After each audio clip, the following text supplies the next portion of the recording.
নমস্কার শ্রোতা বন্ধুরা। পুজোর মাতামাতি একটু হলেও কমেছে কটা দিন, তাই না? অবশ্য দুর্গা পুজো, লক্ষ্মী পুজো পেরিয়ে এবার আসছে কালী পুজো। তার আগে একটু জিরিয়ে নেওয়া। কালী পুজো তো বাঙালির একটা বিশেষ আবেগ, তাই না?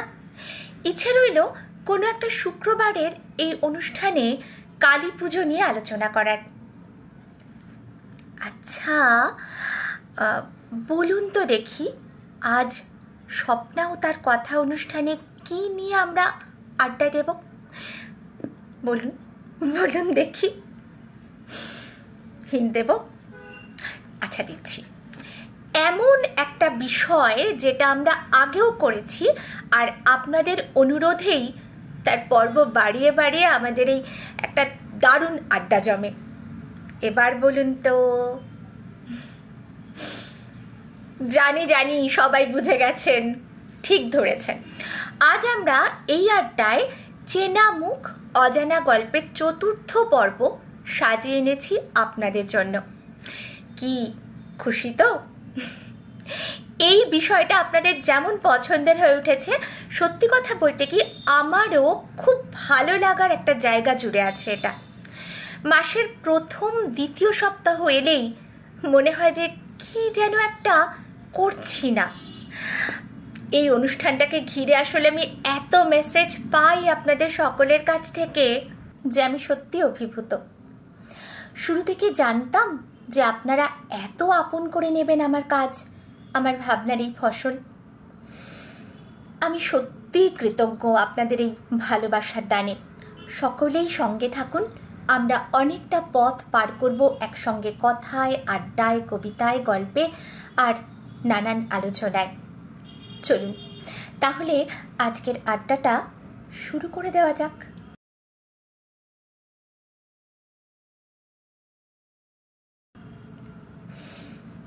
বন্ধুরা, এতদিন তো আমরা নৃপতি বাবুর অনেক গল্প করেছি।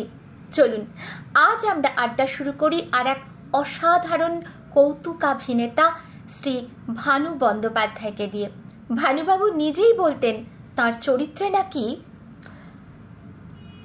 3টে ভয়ানক দোষ আছে। কি সেই দোষত্রয়? 1, তিনি কাউকে টাকা দিয়ে মানে ধার দিয়ে ফেরত চাইতে পারতেন না।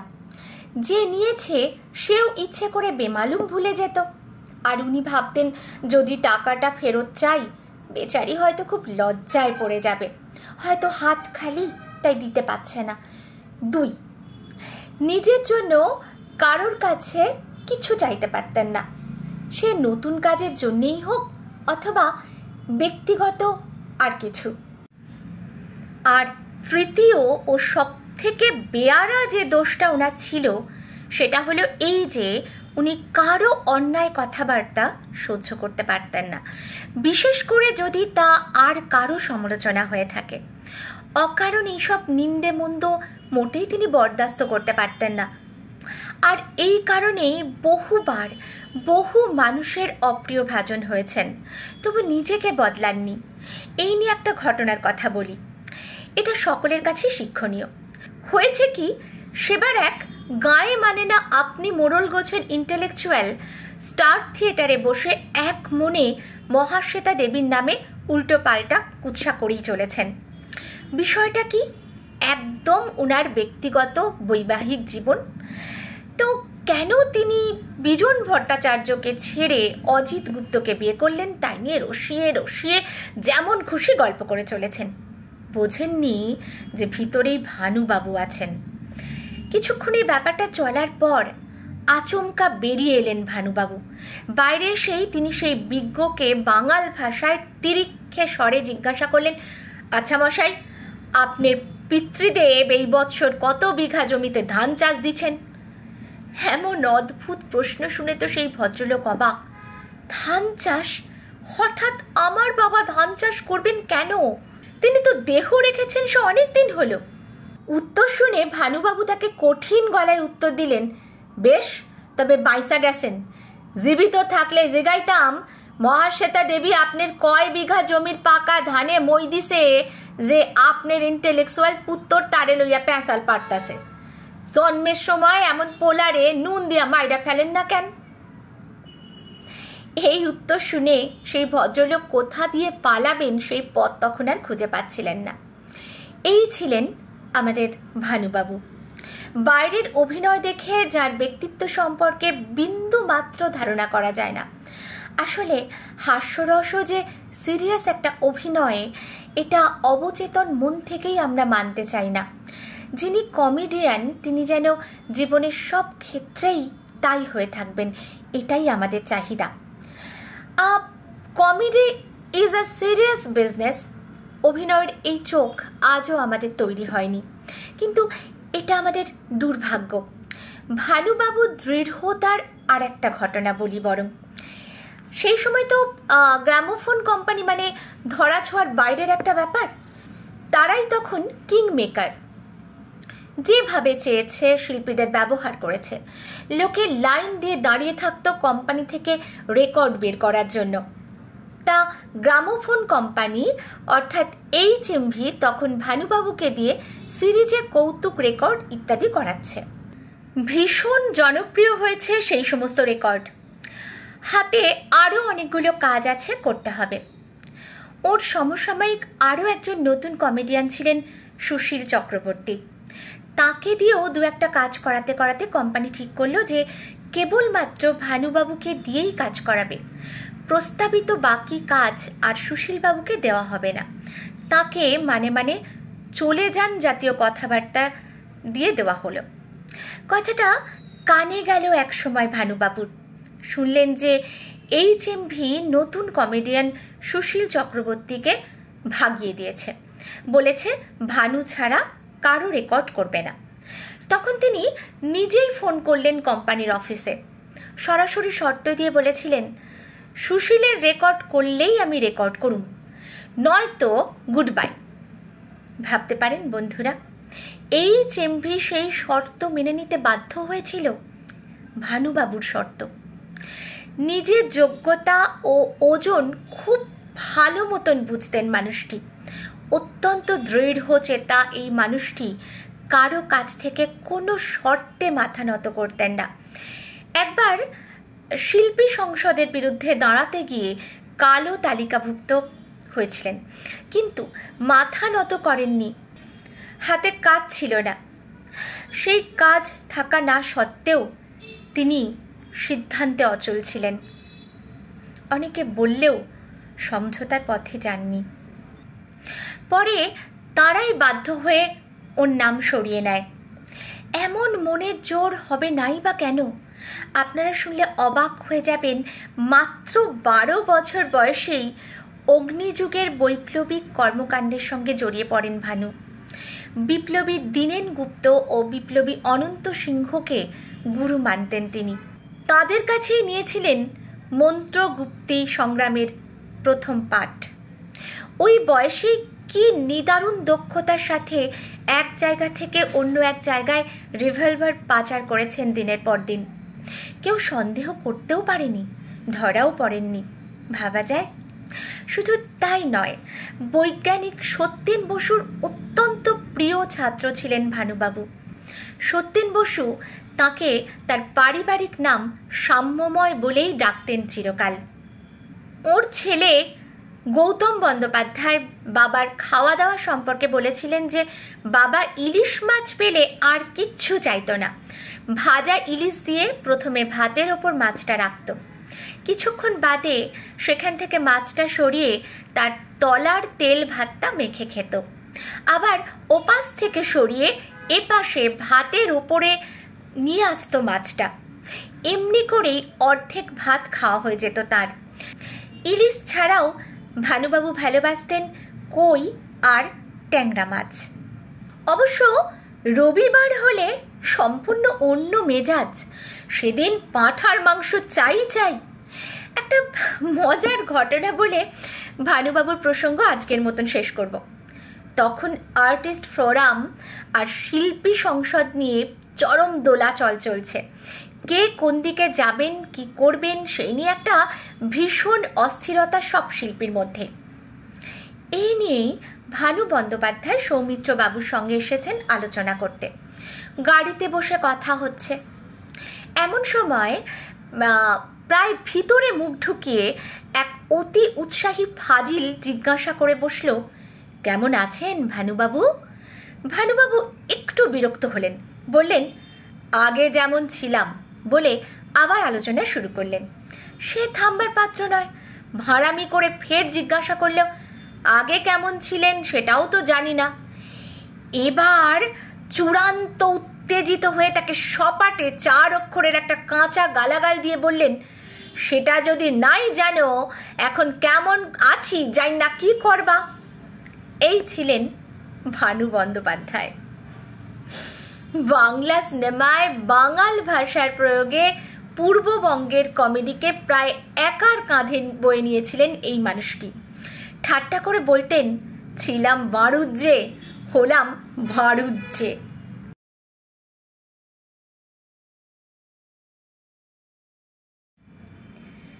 এই যে মুখের ওপর স্পষ্ট কথা সোজা সাপটা বলে দেওয়া, এই প্রসঙ্গে আর একজন অভিনেতার কথা আমার মনে পড়ল, একটু তার কথা বলি। খুব দাপটের চরিত্রে অভিনয় করতেন তিনি, এবং সেটা করতেনও খুব দাপটের সঙ্গে। কে বলুন তো? দাপটের সঙ্গে অভিনয় করতেন দাপটের চরিত্রে।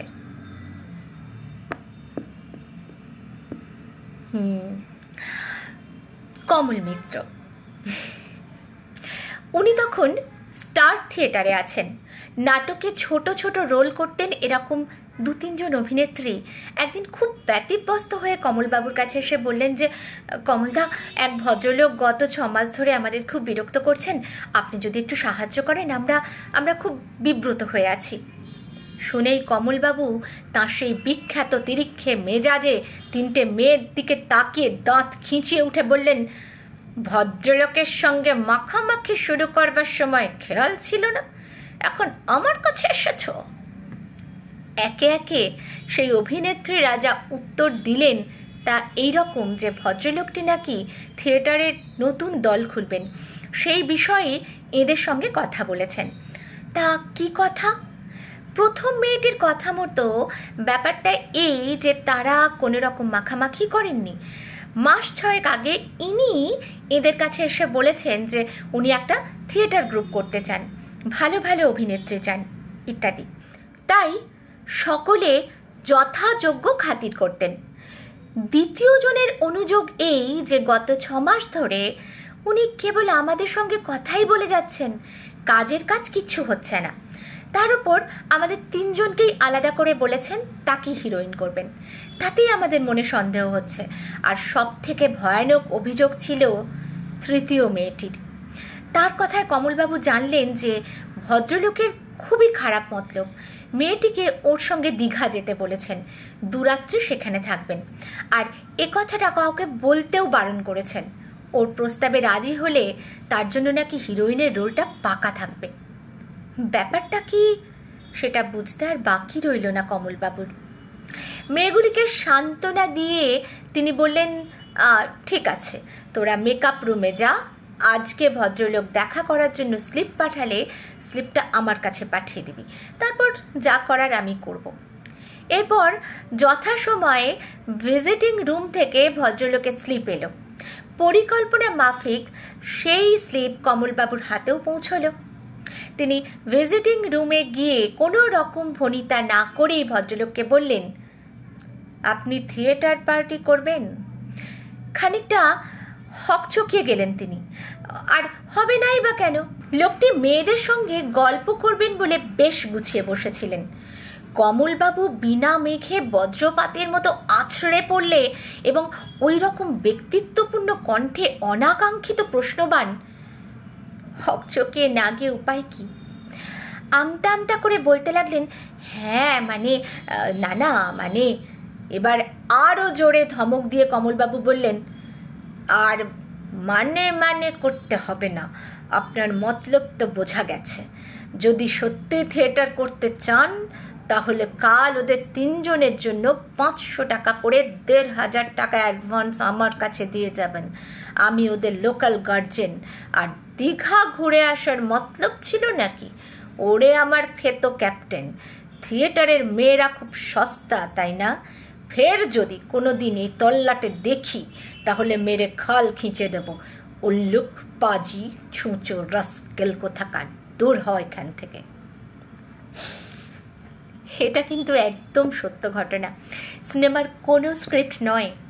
বাস্তবে ঠিক এতটাই দাপুটে আর আদর্শবান মানুষ ছিলেন অভিনেতা কমল মিত্র। কোনো মতলববাজ মানুষকে দেখলেই ভয়ানক ক্ষেপে যেতেন, রেগে আগুন হয়ে যেতেন, আর তার মুখ থেকে অনর্গল গালাগাল ছুটত।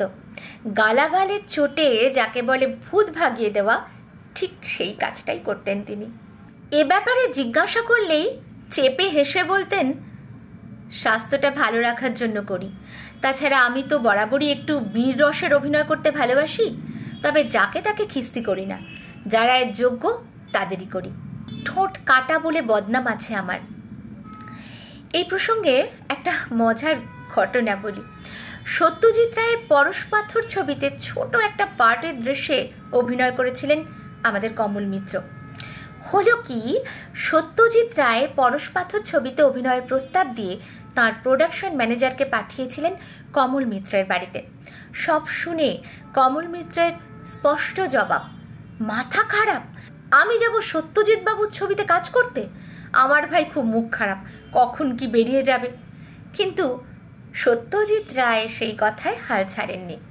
কমল মিত্রকে তাঁর চাই বলেছিলেন, শুটিংয়ের সময় না হয় একটু সামলে থাকবেন, বাকিটা তো সিনেমার পর্দায় সবাই দেখছেন।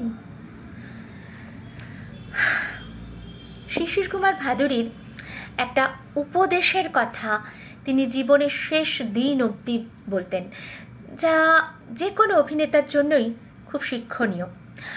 নাট্যাচার্য শিশির কুমার তাকে বলেছিলেন, কমল, নোট মুখস্থ করে MA পাশ করা যায়, কিন্তু যে লাইনে তুমি ঢুকেছ সেখানে শেখার শেষ কোনো দিনও হবে না। মৃত্যুর পূর্ব মুহূর্ত পর্যন্ত তোমাকে শিখতে হবে। কথাটা কমল মিত্র আজীবন মনে রেখেছিলেন। দেশ বিদেশের নানা বই জোগাড় করে অভিনয় কলাকে তিনি আয়ত্ত করেছিলেন আশ্চর্য নিষ্ঠায়। চার্লি চ্যাপলিন ছিলেন তার সবচেয়ে প্রিয় অভিনেতা। শেষ বয়সে তার সারা জীবনের সংগৃহীত বহু দুষ্প্রাপ্য বইয়ের বিশাল ভাণ্ডার কলকাতায় নন্দনের লাইব্রেরিতে দান করে দেন, কেবল চ্যাপলিনের আত্মজীবনীটি ছাড়া। কমলবাবুর ডায়লগ ডেলিভারি বাঙালির মনে যে কি গভীর প্রভাব আজও ফেলে রেখেছে, সেই নিয়ে হালফিলের একটা মজার ঘটনা বলি। তখন লকডাউন চলছিল, করোনা সংক্রমণ রুখতে সবাইকে বাড়িতে থাকার পরামর্শ দেওয়া হচ্ছিল। সেই কঠিন পরিস্থিতিতে লড়াই করে যাচ্ছিলেন আমাদের পুলিশ কর্মীরা, কখনো গান গেয়ে, কখনো সাহায্যের হাত বাড়িয়ে, আবার কখনো মিম বানিয়ে সাধারণ মানুষের কাছে সতর্ক বার্তা পৌঁছে দিয়েছিল কলকাতা পুলিশ। সেই সময়ে নিজেদের ফেসবুক পেজে লকডাউনে বাড়িতে থাকার আবেদন জানিয়ে একটি বিশেষ মিম শেয়ার করা হয় তাদের ফেসবুক পেজে। ওই মিমটিতে উত্তম কুমার এবং কমল মিত্র অভিনীত দেওয়া নেওয়া ছবির দৃশ্য ব্যবহার করা হয়। মিমটিতে উত্তম কুমারের সংলাপ ছিল, তাহলে আপনি বলতে চান যে লকডাউনে জরুরি দরকার ছাড়া বাইরে বেরোলে কলকাতা পুলিশ আমার 12টা বাজিয়ে দেবে? কমল মিত্রের স্পিচ বাবলে লেখা ছিল, বলতে চান নয়, বলছি। কি দারুণ না? এই দৃশ্যের অনুকরণে আরো কত শত যে মিম হয়েছে তা সোশ্যাল মিডিয়াতে আমরা অহরহ দেখি। আরো কত যে হবে তা ঠিক নেই। একটা অদ্ভুত ঘটনা বলি কমলবাবু সম্পর্কে। নিজের মৃত্যুর মুহূর্তকে কমল মিত্র মনে হয় কোনোভাবে বুঝতে পেরেছিলেন, তাই আগে থেকে নিজের শ্রাদ্ধ শান্তির যাবতীয় খরচের ব্যবস্থা করে গিয়েছিলেন। ছেলে মেয়েদের ওপর কড়া নির্দেশ দিয়ে রেখেছিলেন যেন কোনোভাবেই তাকে হসপিটালে নিয়ে যাওয়া না হয়। দিনটা ছিল 2রা আগস্ট 1993। বয়স তখন তার 83 বছর 8 মাস। মৃত্যু শয্যার পাশে উপস্থিত ছিলেন স্ত্রী, মেয়ে, জামাই প্রমুখ। কি আশ্চর্য! সবাইকে অবাক করে দিয়ে শেষ নিঃশ্বাস ফেলার আগে উপস্থিত সকলের কাছে না বুঝে করে ফেলা যদি কোনো অজানা অপরাধ থেকে থাকে, তার জন্য ক্ষমা চেয়ে নিয়ে মৃত্যুর কোলে সজ্ঞানেই ঢলে পড়েছিলেন এই মানুষটি, ঠিক যেমনটি বাংলা সিনেমায় দেখে আমরা অভ্যস্ত। ভাবা যায় এমন আশ্চর্য প্রস্থান জীবনের মঞ্চ থেকে।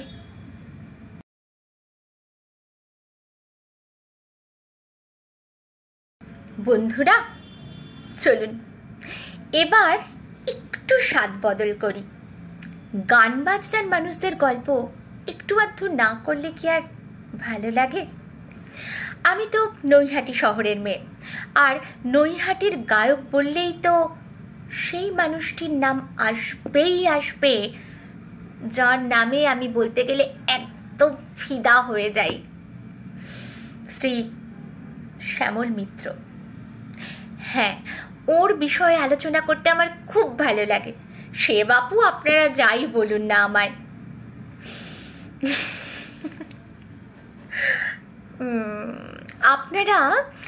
আপনারা যারা প্রথম থেকে চ্যানেলের সঙ্গে আছেন তারা জানবেন যে স্বপ্না ও তার কথা অনুষ্ঠানটি শুরুর একদম প্রথম দিকে 3য় পর্বেই আমি আলোচনা করেছিলাম শ্যামলবাবুকে নিয়ে, ওর একটি গান তৈরি হওয়ার গল্প নিয়ে। চলুন আর একবার ফিরে যাই নৈহাটির গর্ব মিত্তির মশাইয়ের গল্পে। দেওয়া নেওয়া ছবির কাজ তখন চলছে। নায়ক উত্তম কুমার হলে হবে কি, নায়িকা তো বম্বে থেকে আসছেন, তনুজা। বাংলা ছবিতে তখন এইরকম সব ব্যাপার স্যাপার নিয়ে বেশ একটা সাড়া জাগানো ভাব কাজ করত। ছবির প্রযোজক এবং সুরকার ছিলেন শ্যামলবাবু, আর তাই স্বাভাবিকভাবেই ওর ওপর যখন তখন বাড়তি চাপ চেপে বসেছে। কথায় কথায় শ্যামলবাবুর মনে হলো যে আচ্ছা, গানে উত্তম কুমার আর তরুণ কুমারের গলায় বেশ একখানা রাগ প্রধান ডুয়েট দিলে কেমন হয়। যেমনি ভাবা তেমনি কাজ। বলেন সে কথা গীতিকার গৌরী প্রসন্ন মজুমদারকে, তিনিও লিখে ফেললেন এক জবরদস্ত গান, আর সুরের ভিড়ে নিয়ে কড়া পাকে সেই গান নামিয়ে আনলেন শ্যামলবাবু। বুঝতে পারছেন কোন গানের কথা বলছি আমি? দাঁড়ান দাঁড়ান, বলবো জম্পেশ করে। গান তো তৈরি হয়ে গেল।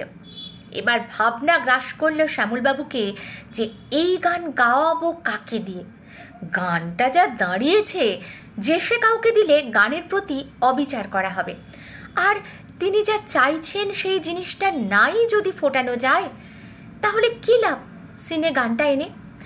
সুরকার হিসেবে না হয় নিজে একজনের হয়ে গাইবেন, কিন্তু আরজন কাকে দিয়ে ক্লাসিক্যাল এই গানটি কমার্শিয়ালি গাওয়ানো যায়?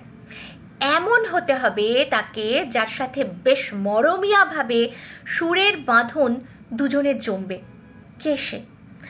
অনেক ভেবে শ্যামলবাবু বললেন, গৌরী, ভাবছি প্রসূনদাই, মানে প্রসূন বন্দ্যোপাধ্যায়, ভাবছি প্রসূনদাই এ কাজের উপযুক্ত মানুষ, কি বলো? উনিও সাথে সাথে বললেন, বাহ বাহ, খুব ভালো, কেন নয়, হবে বই কি। কিন্তু কি জানিস, 3 দিনেও গান টেক করা যাবে না। আর বলিহারি তোকে শ্যামল, এত কিছু মনে পড়ে আর নিজের বন্ধুর নামটা মনে পড়ে না। বন্ধু? কে? কার কথা বলছো তুমি? অবাক হয়ে তাকালেন শ্যামলবাবু। দাদা, কার কথা বলছো একটু খুলে বলো তো। এক রাশ ক্ষোভ দেখিয়ে গৌরীবাবু বললেন, কেন? মানবের কথা বলছি, মানবেন্দ্র। শুনেই শ্যামলবাবু কানে হাত দিয়ে লাফিয়ে উঠেছেন। আরে ছি ছি ছি, সত্যি তো মানবের কথা একেবারে মাথায় ছিল না। ভাইকে বললেন, তুই এক্ষুনি ফোন কর মানবকে। আশা করি সবাই বুঝতে পেরে গেছেন এতক্ষণে কোন গানের কথা আমি বলছি, তাই না? সে ঠিক আছে, আমি এখন বলবো না নিজে থেকে, বরং আর একটু গল্পকে নিয়ে এগোই, কি বলুন? ফোন পেয়ে মানবেন্দ্রবাবু বললেন, আমি এক্ষুনি আসছি, প্রতিমাকে বলো চা বসাতে। প্রতিমাকে? শ্যামলবাবু স্ত্রীর নাম প্রতিমা। তখন শ্যামলবাবুরা থাকতেন ওয়েডার বার্ন রোডের বাড়িতে। হই হই করে এসে গেলেন মানববাবু, গানটা মেঝেতে বসে শুনলেন, তারপর শ্যামলবাবুকে জড়িয়ে ধরে বললেন, তুই যা সুর করেছিস দেখি সেই গানটার জন্য তুই আমি বেঁচে থাকবো চিরদিন। হ্যাঁ, ঠিকই ধরেছেন আপনারা, গানটি হলো দোলে দোদুল দোলে ঝুলনা।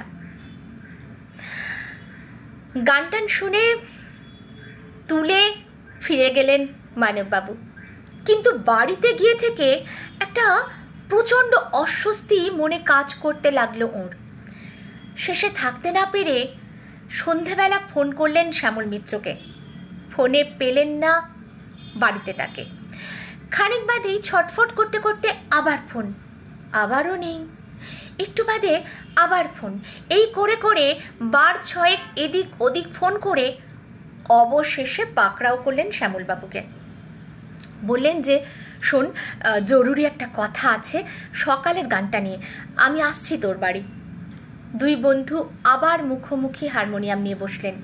খুব কুণ্ঠিত ও নম্রভাবে মানববাবু বললেন যে, তুই তো গানটায় সরগম দিয়ে যেভাবে করেছিস তা অসাধারণ, কিন্তু তাতে সময় লাগছে 3 মিনিট 40 সেকেন্ড। ওদিকে দেখ, রেকর্ডের সময় পাওয়া যাবে 3 মিনিট 20 সেকেন্ড। একটু থেমে বললেন, তুই যদি কিছু মনে না করিস তাহলে আমি একটু অন্য রকম করে সাজিয়েছি, যাতে ওই 20 সেকেন্ডেই জিনিসটা মিটে যায়। শুনবি? শোনা শোনা, কি করেছিস? শ্যামলবাবু বললেন। গানটি গাইলেন মানববাবু। এবার তাকে জড়িয়ে ধরলেন শ্যামল মিত্র। বিউটিফুল, এটাই ফাইনাল। সেই কাঠামোতেই রেকর্ড হলো বাংলা গানের অন্যতম ফলক, দোলে দোদুল দোলে ঝুলনা। আরও একটু আছে। রেকর্ডিংয়ের দিন স্টুডিওতে সকলেই সাদা গিলে করা পাঞ্জাবি পরে এসেছেন, এমনকি উত্তম কুমার অবধি। শ্যামলবাবু এক হাতে টাকা নিয়ে মানববাবুর হাতে কিছু ভাউচার দিয়ে খুব বিনীতভাবে বললেন যে, দেখ মানব, এটা তো আমারই প্রোডাকশন, তোকে খুব বেশি টাকা দিতে পারবো না। তাও কথাটা শেষ হওয়ার আগেই দুর্মুখ মানবেন্দ্র মুখোপাধ্যায় সমূর্তি ধারণ করলেন। টাকার ভাউচারটা কুচি কুচি করে ছিঁড়ে ফেলে শ্যামল মিত্রের গলার কাছে পাঞ্জাবি ধরে অফুরন্ত খিস্তি খেউর করে বলে উঠলেন, শালা অমুক চন্দ্র তমুক, তমুক চন্দ্র অমুক, তুমি আমারে টাকা দেখাইতেছ? আর উপস্থিত সবাই তখন দুই বন্ধুর কাণ্ড দেখে হাসিতে ফেটে পড়েছেন। ফিরে যাই আরেকটু পিছনে, সেই 40-এর দশকে। তখনও দেশ স্বাধীন হয়নি। বাংলার গোটা সমাজের গা জুড়ে ঢল নেমেছে পরিবর্তনের।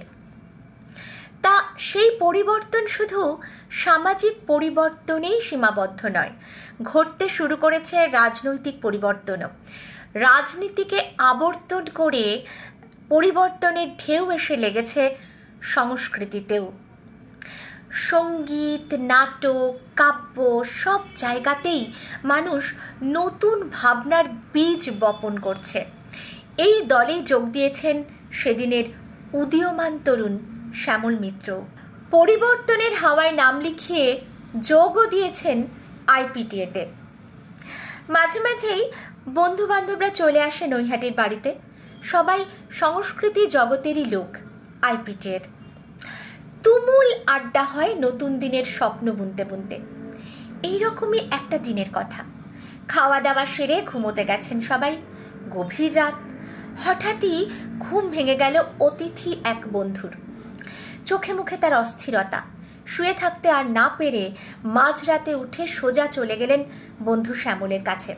কি ব্যাপার? না, একটা নতুন গান মাথায় এসেছে। ঘুমের মধ্যেই গানটির ছোট একটা অংশের সুরও করে ফেলেছেন তিনি। কাউকে একটু না শোনালে মনটা শান্ত হচ্ছে না। শ্যামল, সুরটা একবার শুনবি? ব্যাস, দুই বন্ধু মিলে শুরু হলো গান তৈরি করার খেলা। ওই রাত্রে জানেন সেই রাতের গানটা কোন গান ছিল? গানটা ছিল গাঁয়ের বধূ। আর তো বলার প্রয়োজনই পড়ে না, যার মাথায় সুর এসেছিল সেই রাতের অস্থির ওই বন্ধুটি ছিলেন সলিল চৌধুরী। দেখুন, শ্যামলবাবু যদিও গানটা জন্মলগ্ন থেকেই সলিলবাবুর সঙ্গে ছিলেন, তবু রেকর্ডে কিন্তু সলিলবাবু এই গানটি গাইয়েছিলেন হেমন্ত মুখোপাধ্যায়কে দিয়ে। তাতে কিন্তু শ্যামলবাবুর সাথে হেমন্তবাবু বা সলিলবাবুর কোথাও কোনো বিরোধ লাগেনি। সকলেই বুঝতেন কোন কাজটা কার গলায় বেস্ট ফিট হবে। আবার সলিলবাবুর সুরে অসাধারণ কিছু গান শ্যামল মিত্রের কণ্ঠে অমর হয়ে আছে। এর মধ্যে তো সেই বিখ্যাত গানটা অবশ্যই বলতে হয় যে যদি কিছু আমারে শুধাও। মজার কথা এই যে এই গানটি কিন্তু জন্মলগ্ন থেকে মোটামুটি দেবব্রত বিশ্বাস গেয়ে এসেছিলেন বিভিন্ন ফাংশনে, চেয়েও ছিলেন গানটি সলিলবাবুর কাছে রেকর্ড করবেন বলে। উনি কিন্তু বেছে নিয়েছিলেন শ্যামল মিত্রকেই। কি সুন্দর একটা সমীকরণ ছিল সে যুগের শিল্পীদের, তাই না?